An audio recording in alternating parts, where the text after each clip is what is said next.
Il a encore reconnu qu'il était coupable. Henri Haïti revendique d'ailleurs presque son meurtre. Le chasseur marquisien veut rendre son crime légitime, en affirmant que s'il a bien tué le touriste allemand, c'est parce que celui-ci l'a d'abord violé.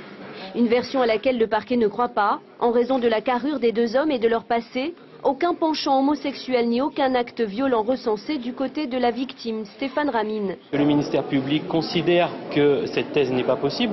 C'est ce que fait le ministère public depuis le début. C'est-à-dire qu'ils ont pris l'option de refuser de croire à cette version.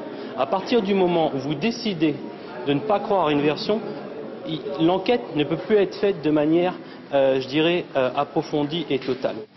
Une enquête qui manquerait d'impartialité pour déterminer ce qui s'est vraiment passé ce fameux 9 octobre 2011 à Nukuhiva. Car en fait, c'est la parole du meurtrier contre la sienne, puisqu'il ne reste que les os du touriste allemand parti avec lui à la chasse ce jour-là. Certains psychiatres parlent d'effet miroir. Comprenez que l'accusé raconte en fait que sa victime lui a fait à lui ce qu'il lui a fait à elle, avant de l'abattre comme un animal. Le problème n'est pas que M. Haïti soit condamné parce qu'il sera condamné. Le problème est que, en plus, il ne salisse pas la mémoire de Stéphane Ramine, et c'est ce qu'il a fait pendant toute l'instruction et c'est ce qu'il continue à faire.